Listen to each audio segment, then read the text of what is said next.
하나님께서 주시는 말씀 오바댜 1장 15절부터 마지막 21절 말씀입니다. 구약성경 1285쪽입니다.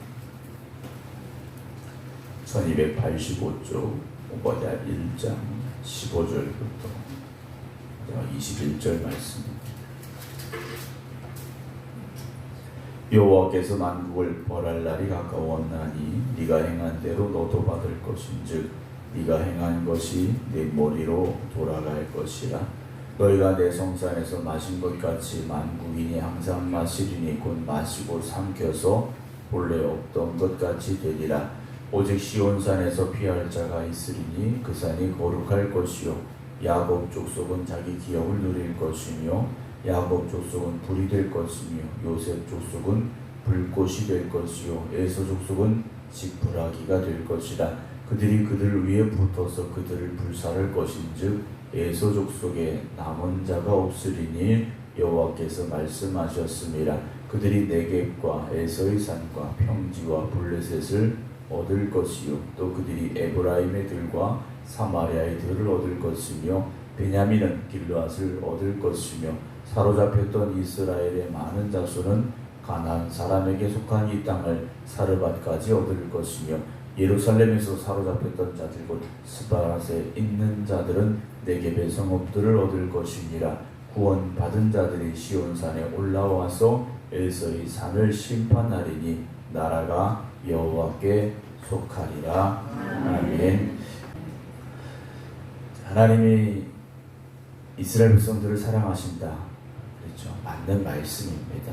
그러나 사랑하시되 어떻게 사랑하시는 하나님이시냐? 하나님 앞에 바로 서기를 기대하시며 사랑하시는 하나님이시고 모든 나라 모든 민족에게 믿음의 본이 되는 이스라엘 백성들이 되기를 원하시며 사랑하시는 하나님이십니다. 오늘 저와 여러분들을 향한 하나님의 사랑도 마찬가지입니다. 우리를 사랑하시되 물론 세상 끝날까지 사랑하시죠.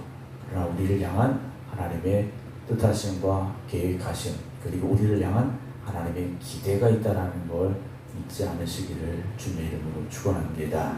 하나님께서 오늘 저나 여러분들을 향한 기대를 가지고 계십니다. 우리가 하나님의 자녀들로서 또 하나님 택하신 믿음의 일꾼들로서 또 복음의 사명자들로서 우리가 어떤 삶을 살기를 원하시는가 우리가 날마다 말씀을 통하여 듣고 깨달아서 또 결단하고 하나님의 기대하신 대로 살아갈 수 있는 우리 모두가 되기를 주님의 이름으로 축원합니다. 물론 하나님께서 이제 에서와 야곱 중에 야곱을 택하셨습니다. 그렇다 해서 에서를 버리신 건 아니죠. 그러나 에서의 후손들의 삶은 어땠느냐?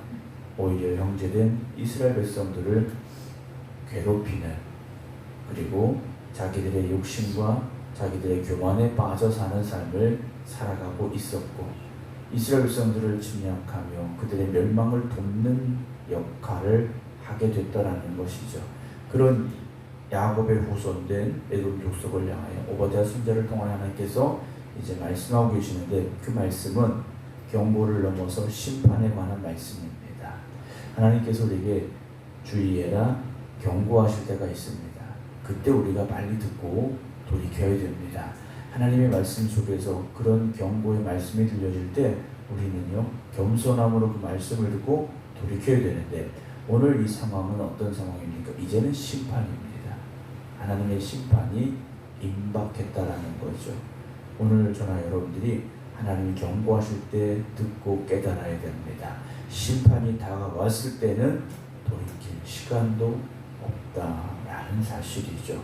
에돔을 향한 하나님의 심판의 말씀이 오바댜서에 기록이 되어지고 있는데요. 사실 이 말씀은 이 에돔 족속에게만 주시는 심판이 아니라는 거죠. 이스라엘 백성들을 괴롭혔던 예루살렘을 노략했던 나라를 멸망시키려 앞장섰던 모든 나라들이 하나님 앞에서 심판을 받게 된다는 말씀입니다. 그 중에 대표적으로 오늘 오바댜 선지자가 에돔 족속을 향한 하나님의 심판의 말씀을 주고 있는 것인데요. 15절 여호와께서 만국을 벌할 날이 가까웠나니 네가 행한 대로 너도 받을 것인즉 네가 행한 것이 네 머리로 돌아갈 것이라 라고 말씀하시죠. 하나님께서 만국을 벌할 날이 이제 가까워지고 있는데 그 중에 이제 에돔 족속이지 않습니까? 네가 행한 대로 너도 받을 것이다. 하나님은 뿌린 대로 거두게 하십니다. 오늘 저나 여러분들이 이 하루를 살아가면서도 믿음의 씨앗들을 뿌리셔야 되고 순종의 씨앗을 뿌려야 되고요. 그리고 복음의 씨앗을 뿌려야 됩니다. 그 뿌린 씨앗을 하나님께서 싹이 트고 자라 열매 맺게 하시기 때문이라는 거죠. 오늘도 여러분 하나님이 기뻐하시는 것들을 뿌리시기 바랍니다.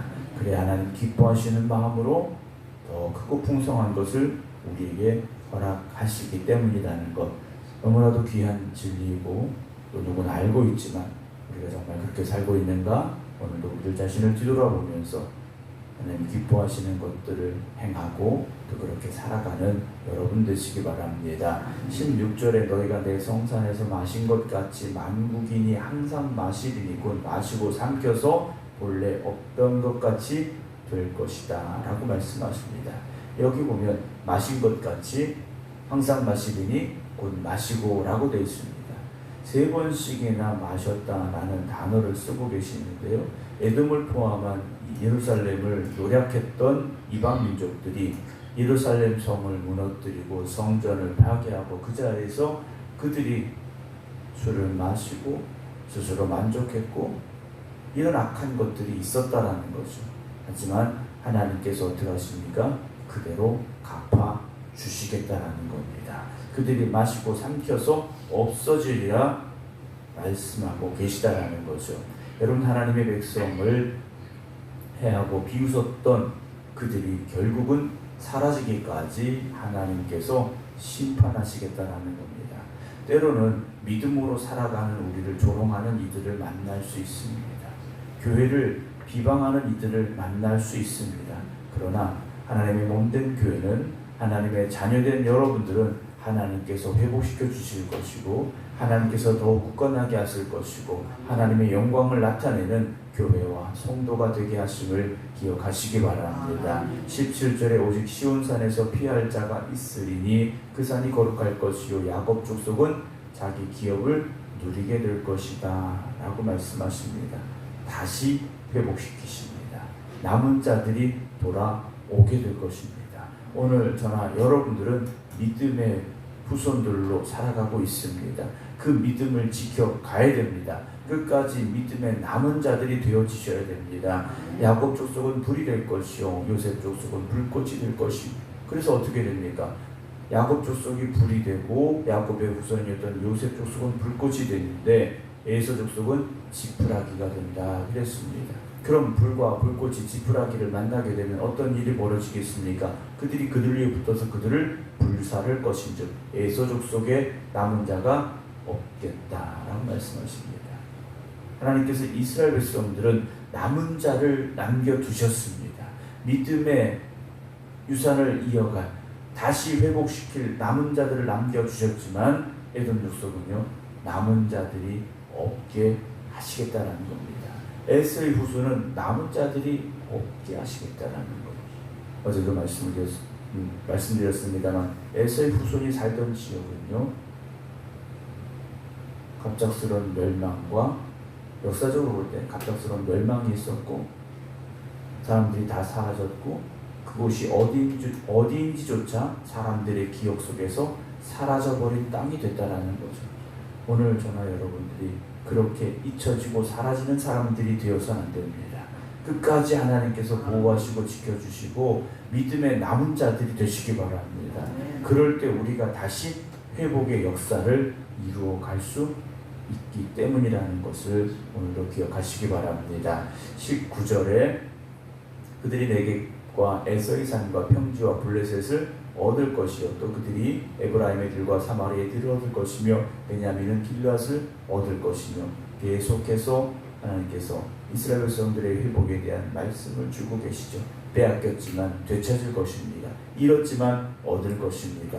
여러분 믿음으로 살아간다면 여러분들이 잃은 것도 여러분들이 빼앗긴 것도 하나님이 다시 회복시켜 주실 것이고 하나님의 은혜와 축복을 누리는 성도의 자리로, 하나님의 자녀의 자리로 이끌어 가심을 기억하시기 바랍니다. 사로잡혔던 이스라엘의 많은 자손은 가나안 사람에게 속한 이 땅을 사르밧까지 얻을 것이며, 예루살렘에서 사로잡혔던 자들 곧 스바닷에 있는 자들은 네겝의 성읍들을 얻을 것이니라. 구원받은 자들이 시온산에 올라와서 에서의 산을 심판하리니 나라가 여호와께 속하리라 말씀하고 계시죠. 마지막 강조하고 있는 것이 무엇입니까? 구원받은 자들이 시온산에 올라오게 된다는 겁니다. 아무나 다시 회복의 자리에 설 수 있는 것이 아니라는 거죠. 여러분, 끝까지 믿음의 자리를 지켜가시기 바랍니다. 하나님의 자녀로서 하나님만 의지하시고 하나님만 바라보시기 바랍니다. 하나님께서 여러분들과 여러분들의 가정을 회복시켜 주실 것이고, 하나님의 은혜가 충만한 삶으로 인도하심을 기억하시기 바랍니다. 오늘도 우리를 향한 하나님의 계획하심은 무엇이겠습니까? 우리를 향한 하나님의 사랑이며 하나님의 은혜라는 것을 기억하시기 바랍니다. 오늘 우리도 그 하나님의 은혜와 사랑 앞에서 믿음의 남은 자들이 되어서 끝까지 하나님만 사랑합니다, 끝까지 하나님만 의지합니다 고백하는 오늘 이 하루가 되시기를 주님의 이름으로 축원합니다. 기도하겠습니다. 하나님이 우리를 택하셔서 하나님의 자녀 삼아주시고 하나님의 품 안에 품어주시며 말씀을 주시어 그 말씀대로 살게 하셨음을 잊지 않게 하여 주시옵소서. 우리가 세상에 살아가면서 세상의 것들을 얻고 누림으로 말미암아 하나님 앞에서 더욱 교만해짐으로 말씀을 떠나 살려 할 때가 있고, 어리석은 가운데서 세상으로 향하는 우리의 모습이 있지 않도록 오늘도 성령님께서 우리를 붙잡아 주시고 우리를 변화시켜 주시옵소서. 새롭게 하여 주시옵소서. 그래서 언제나 하나님 앞에서 하나님의 말씀을 들음으로 그 말씀에 깨닫고 살아갈 수 있는 저희들 되게 하여 주시옵소서. 교만함에 빠졌던 에서의 후손들을 하나님께서 심판하시고 멸망하시겠다 말씀하십니다. 그러나 그들에게는 회복이 있지 않았습니다. 모두가 사라지고 없어질 것이라 말씀하십니다. 오늘 우리를 향한 하나님의 기다리심을 우리가 잊지 않게 하여 주시어서 우리가 들어야 될 때 듣게 하시고 돌이켜야 될 때 돌이키게 하여 주시옵소서. 그래서 오늘도 하나님의 기쁨이 되는 저희를 되게 하시고 하나님이 기대하시고 원하시는 바를 이루어갈 수 있는 하나님의 자녀들 되게 하여 주시옵소서. 일주일의 삶을 또 시작하게 됩니다. 이번 한 주간도 주님 함께 하여 주시어서 믿음으로 승리하는 삶이 되게 하여 주시옵소서. 이제는 우리 주 예수 그리스도의 은혜와 아버지 하나님의 무한하신 사랑하심과 성령님의 감동, 감화, 역사하심이 월요일 새벽 이 성전에서 또 각자의 믿음의 제단 앞에서 하나님 앞에 결단하며 기도드리는 모든 성도들과 저들의 가정과 자녀들 위에, 일하는 일터와 기업 위에 이제부터 영원토록 함께 하시기를 간절히 축원하옵나이다. 아멘.